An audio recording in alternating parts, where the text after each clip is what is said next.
प्रलय अपनी चरम पर है। तेज आंधी के साथ भारी बारिश ने जनजीवन अस्त व्यस्त कर दिया है। चारों तरफ बस जल ही जल नजर आ रहा है। धरती का अस्तित्व खतरे में है। मानव और जीवों में हाहाकार मचा हुआ है। प्राण रक्षा असंभव लग रही है। इसका फायदा उठाकर राक्षसों ने आक्रमण शुरू कर दिया है। मानव कष्ट भोगने पर विवश हैं। भगवान शिव ने अपना तीसरा नेत्र खोल दिया है और हर तरफ बस विनाश ही विनाश है। ऐसे में मां धरती अपने अस्तित्व और अपनी संतानों की प्राण रक्षा के लिए व्याकुल होकर पूरे ब्रह्मांड में सहायता के लिए भटक रही है, पर उन्हें कहीं से कोई सहायता नहीं मिल रही है। तब वो ब्रह्म ऋषि दधीचि के आश्रम में पहुंचती हैं। ऋषिवर, मेरी रक्षा कीजिए ऋषिवर। मुझ पर प्रलय का आगमन हो चुका है। मेरी सारी संतानें कष्ट में हैं ऋषिवर। एक मां होने के नाते उनकी पीड़ा मुझसे देखी नहीं जा रही। मेरा संपूर्ण अस्तित्व खतरे में है। अब आप जैसे ब्रह्मज्ञानी ही इस संकट से उबारने का उपाय बता सकते हैं। धरती ने अत्यंत व्याकुल होकर ऋषि दधीचि से कहा, देवी, आप देवताओं की शरण में जाएं। वहीं इस अनर्थ को रोकने का उपाय मिल सकता है। दधीचि ने धरती की पीड़ा को समझते हुए जवाब दिया, नहीं नहीं, मैं ऐसा नहीं कर सकती। हयग्रीव ने ब्रह्मा जी के वेदों को चुरा लिया है। मानव का ज्ञान खो गया है। इससे रुष्ट होकर महादेव ने प्रलय का आह्वान कर दिया है और मेरे साथ साथ देवलोक भी अब सुरक्षित नहीं है। शायद यही विधि का विधान है और मेरा अंत भी। धरा की इस व्याकुलता को देखकर ऋषि दधीचि ने कहा, अब तो जगत के पालनहार, सभी शुभों के कारक भगवान नारायण ही हम सबकी रक्षा कर सकते हैं। दधीचि ने अपनी आंखें बंद की और भगवान नारायण का ध्यान किया। ब्रह्म ज्ञान के स्रोत भगवान नारायण जो कण कण में बसे हैं, जो इस ब्रह्मांड के जनक और पालनहार हैं, उन्हें धरती की पीड़ा का ज्ञान ना हो, ऐसा हो ही नहीं सकता। परंतु विधि के विधान को रचने वाले नारायण अपने विधान से खुद भी तो बंधे हैं। दधीचि को ध्यान में स्वयं नारायण से प्रेरणा मिली और उन्होंने अपनी आंखें खोल धरती से मुस्कुराते हुए कहा, अब समय आ चुका है देवी, जिसकी इस ब्रह्मांड को सदियों से प्रतीक्षा थी। पृथ्वी ने आश्चर्य से पूछा, किस बात का समय आ चुका है ऋषिवर? दधीचि ने उत्तर दिया, नारायण के प्रथम अवतार के आगमन का वो शुभ समय आ चुका है देवी, परंतु नारायण अभी योग निद्रा में लीन है। ये बात सुनकर धरती और व्याकुल हो उठी। अब क्या होगा ऋषिवर? मेरी रक्षा कौन करेगा? ये सुनकर ऋषि दधीचि मुस्कुराते हुए बोले, नारायण की कथा में अनंत कष्टों से मुक्ति दिलाने की शक्ति है। जो भी नारायण के जन्म की कथा सुनता है, उसके सारे कष्ट क्षण भर में मिट जाते हैं और अनंत सुख की प्राप्ति होती है। ये सुनते ही धरती का मन प्रफुल्लित हो उठा और उन्होंने कहा, तो विलंब न कीजिए ऋषिवर, मुझे नारायण के जन्म की कथा सुनाइए ताकि मैं इस महाप्रलय से बच सकूं। दधीचि मुस्कुराए और महाकल्याणकारी नारायण की कथा सुनाने लगे। ओम पूर्णमदः पूर्णमिदं पूर्णात् पूर्णमुदच्यते पूर्णस्य पूर्णमादाय पूर्णमेवावशिष्यते। हे प्रभु, हे विष्णु, आप पूर्ण हैं, ऐसे पूर्ण जिसमें से अगर पूर्ण निकाल भी दिया जाए तो भी पूर्ण ही शेष बचता है। आप उस रोशनी की तरह पूर्ण हैं जो कोई भी अंधकार मिटा सकती है। सदियों पहले जब संसार में कुछ नहीं था, तब क्षीर सागर में एक पत्ती पर आप बालक रूप में अवतरित हुए। आपके अवतरित होते ही पूरे ब्रह्मांड में खुशबुओं का संचार हो गया था। चारों तरफ रंग बिखर गए थे। इस सृष्टि का निर्माण शुरू हो गया।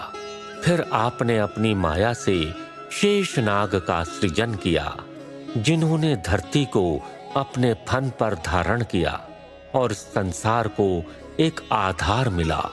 उसी शेषनाग को अपनी शैया बनाकर आपने उन्हें आधार दिया। शेषनाग पर विराजमान होकर जब आपने पहली बार अपनी आंखें खोल इस संसार को देखा, तब जैसे इस संसार की दशा और दिशा ही बदल गई। चारों तरफ एक सकारात्मक वातावरण का प्रसार होने लगा, जैसे एक नया सवेरा हो गया हो।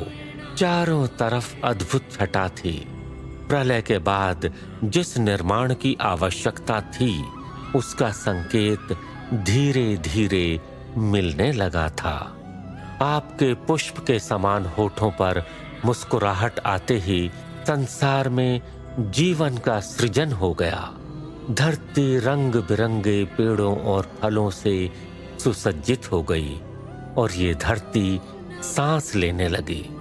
उस जीवन को दिशा दिखाने के लिए आपके मुख से फूटी पहली ध्वनि ओम। इस ध्वनि ने मानो आदि और अंत को एक कर दिया। ये एक ध्वनि आपके द्वारा दिया गया ब्रह्म ज्ञान का स्रोत है, जो युगों युगों तक मानव जीवन में ज्ञान का प्रकाश फैलाता रहेगा। इस जीवन से भरी धरती को रोशनी देने के लिए आपने सूरज और चंद्र जैसे रोशनी के स्रोत बनाए। दिन और रात का निर्माण कर समय चक्र स्थापित किया और फिर इस धरती को सुचारू रूप से चलाने के लिए आपने त्रिदेवों का निर्माण भी किया।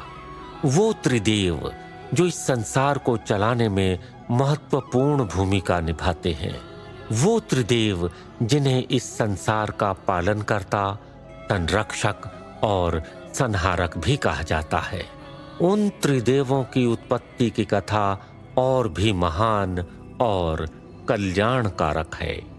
आपने ही अपनी नाभि कमल से जन्म दिया ब्रह्मदेव को और उनके माथे के तेज से जन्म हुआ भगवान शिव का। तब स्वयं ब्रह्मदेव और भगवान शिव को अपने अस्तित्व का प्रयोजन ही मालूम नहीं था। तब आपने ही उनमें ज्ञान का संचार किया। हे ब्रह्मदेव, इस सृष्टि की रचना होनी है, जीवन की उत्पत्ति करनी है, प्राणियों का निर्माण करना है और इन्हीं सब कार्यों के लिए ही तो आपकी उत्पत्ति हुई है। ये सुनकर भगवान शिव ने आपसे प्रश्न किया, हे प्रभु, लेकिन आपने मेरी रचना क्यों की? तो श्री हरि विष्णु आपने ही भगवान शिव की जिज्ञासा को शांत करते हुए कहा, हे शिव शंभु, हे महेश, अगर इस सृष्टि की रचना हुई है, शुरुआत हुई है, तो इसका अंत भी जरूरी है। आरंभ और अंत एक ही निर्माण के दो पहलू हैं। अगर ब्रह्मदेव इस संसार के आरंभ हैं, तो आप इस संसार के अंत हैं। ब्रह्मदेव इस संसार के निर्माता हैं और आप संहारक हैं, और आप दोनों के बीच मैं स्वयं हूं। मैं इस संसार का पालन करता हूं। हे प्रभु, हे नाथ, आज वही संसार अपने अंत की कगार पर खड़ा है। इसका अस्तित्व मिटने वाला है प्रभु। अतः आपसे विनती है, आंखें खोलिए प्रभु और हमारी रक्षा कीजिए। कथा सुनते ही सबके कष्ट हरने साक्षात श्री हरि भगवान नारायण ध्यान मुद्रा से बाहर आ गए। सभी देवतागण उनकी जय जयकार करने लगे।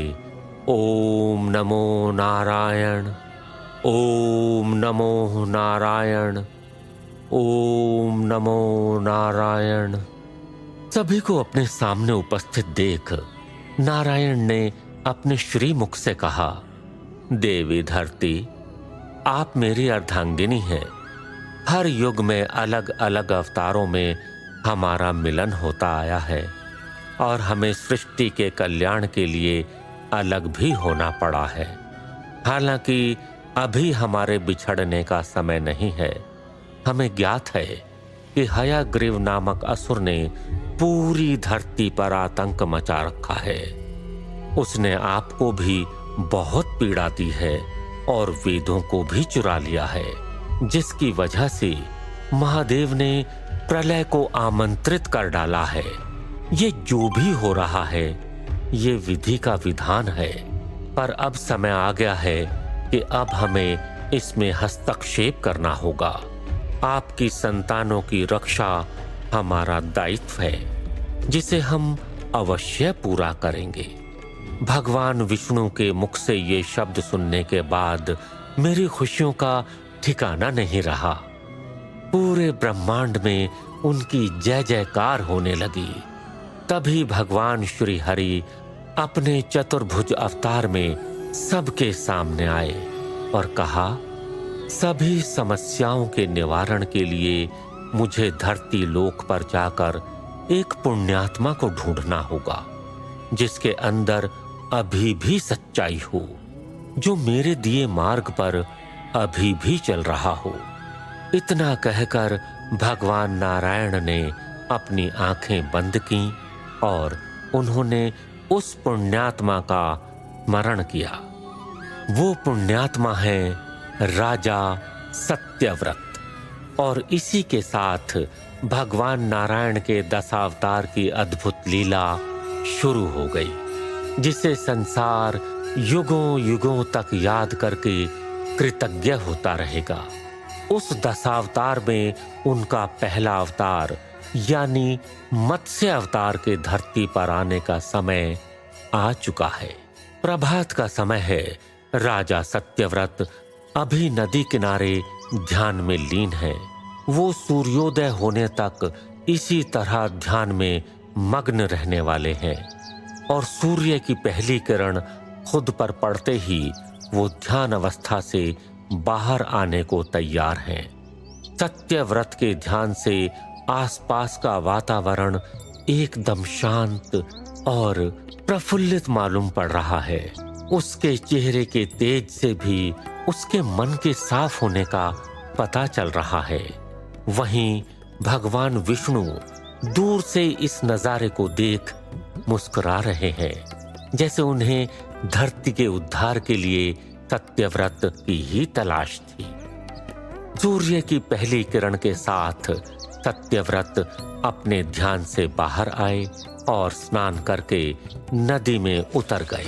स्नान के बाद सूर्य देवता को चढ़ाने के लिए वो अपने हाथों में जल लेकर उन्हें अर्पित करने लगे और यहीं विष्णु की मुलाकात सत्यव्रत से होगी। वो अपने अवतार के रूप में उन्हें दर्शन देने वाले हैं। सत्यव्रत ने अपने हाथों में जल ले लिया है, लेकिन जल के साथ ही उसके हाथों में एक मछली है।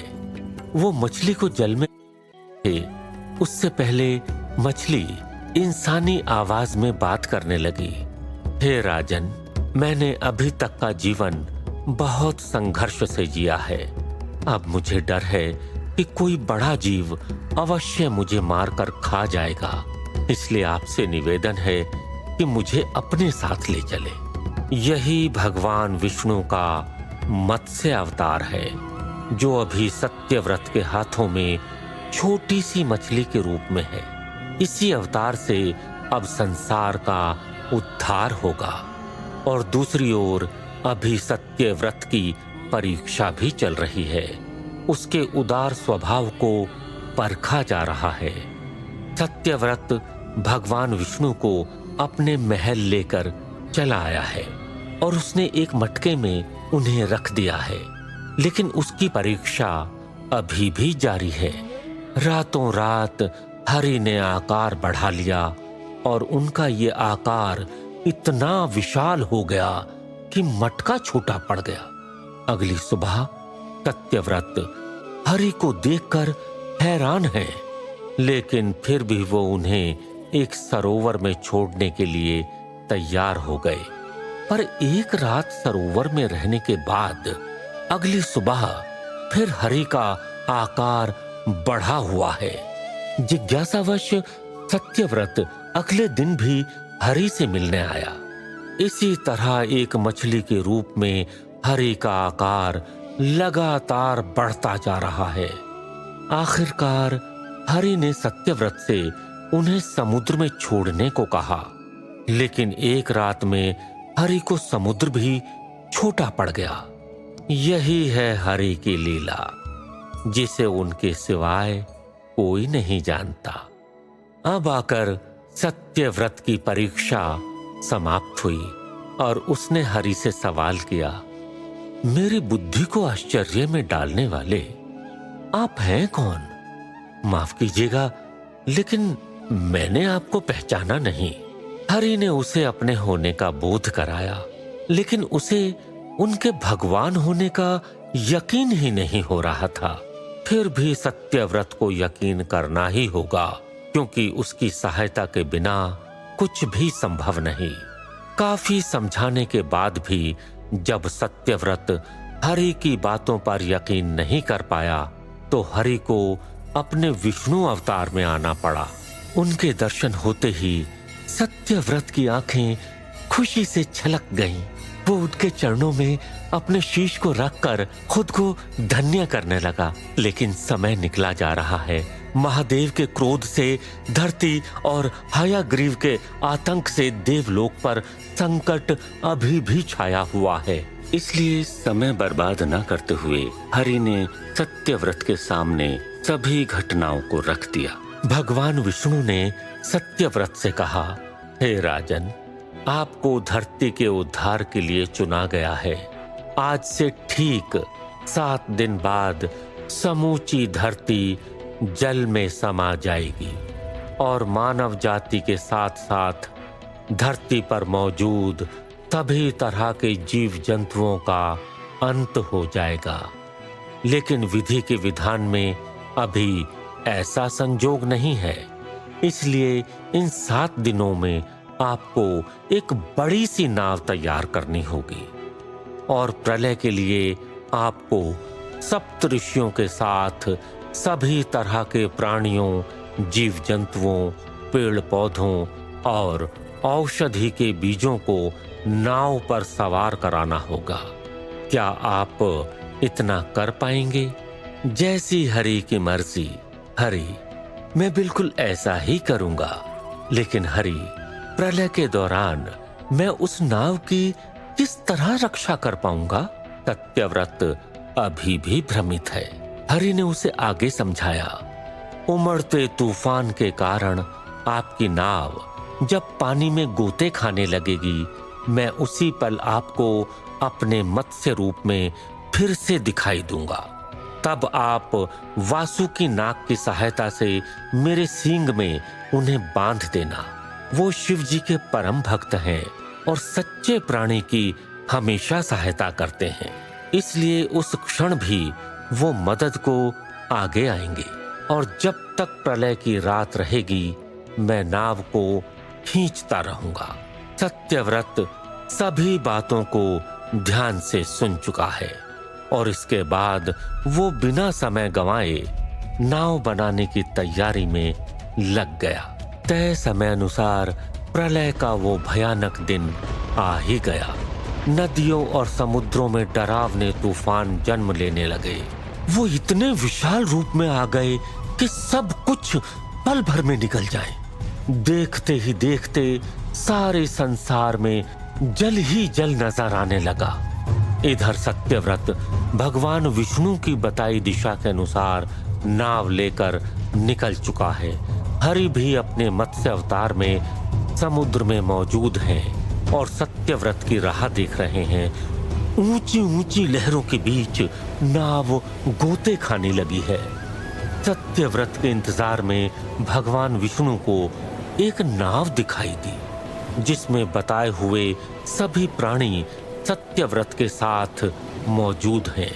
बिना समय बर्बाद किए भगवान विष्णु अपने मत्स्य अवतार में सत्यव्रत की नाव के सामने प्रकट हो गए। उन्हें देखते ही सत्यव्रत अपना सिर झुकाकर प्रणाम करने लगा, जबकि नाव पर मौजूद बाकी सभी इतनी बड़ी मछली को देखकर डर से कांपने लगे। इधर सत्यव्रत ने विष्णु के सींग में वासुकी नाग को बांध दिया। अब नाव को खींचने का काम शुरू हुआ। हरि के मार्गदर्शन से नाव में मौजूद सभी राहत की सांस ले रहे हैं और हरि भयंकर तूफान के बीच नाव को खींचकर हिमालय की ओर लेकर जा रहे हैं। कई दिनों की यात्रा के बाद हरि हिमालय की चोटी पर नाव को लेकर पहुंच गए हैं और उन्होंने नाव को हिमालय की चोटी से बांध दिया है। जल प्रलय के समय इससे सुरक्षित स्थान और कहां होगा। वहीं प्रलय का प्रचंड रूप अभी भी जारी है।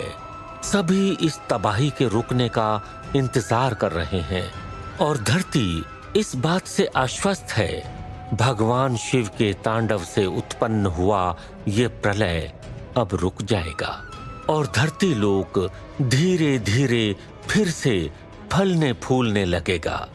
परंतु महाविनाशकारी असुर हयग्रीव अब भी जीवित है। माता पराशक्ति का भक्त हयग्रीव, जिसकी कठिन तपस्या से प्रसन्न होकर माता ने उसे ऐसा वरदान दे दिया जिसके बाद उसका मारा जाना लगभग असंभव हो जाने वाला था। इस वरदान को पाकर हयग्रीव का घमंड और लालच बढ़ गया और उसने वेदों को चुरा लिया। अब वो स्वर्ग और संसार को विजय करने निकल पड़ा है। समस्त ब्रह्मांड के जनक श्री हरि को तो इस संसार का आदि और अंत पता है, फिर एक दानव की गलती उनसे छिपी कैसे हो सकती है।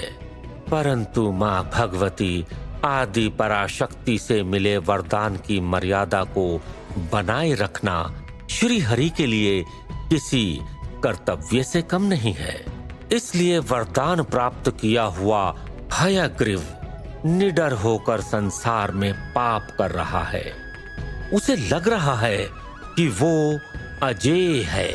पूरा संसार उसके पापों से त्रस्त होकर हाहाकार कर रहा है। देवताओं के प्राण संकट में हैं। वो त्राही त्राही करते हुए मदद के लिए देवादिदेव महादेव के सामने प्रकट होते हैं। प्रभु जगत पालनहार, हमें हयग्रीव के प्रकोप से बचाइए। वो पूरे देवलोक में तबाही मचाने पर तुला है। माता आदि पराशक्ति का वरदान पाकर वो अजेय हो गया है। उसे हराना असंभव हो गया है प्रभु। उसने कई देवताओं को मृत्यु के घाट उतार दिया है। ऋषि मुनियों को यज्ञ और धार्मिक कार्यों से रोक रहा है। ऐसे में तो हम देवता बलहीन हो जाएंगे और संसार का पालन पोषण असंभव हो जाएगा।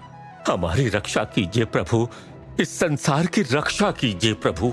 महादेव ने अपनी आंखें खोली और कहा, देवगणों, ये संसार जिसकी लीला का रंगमंच है वो सभी कार्यों का करता है और सभी समस्याओं का समाधान भी।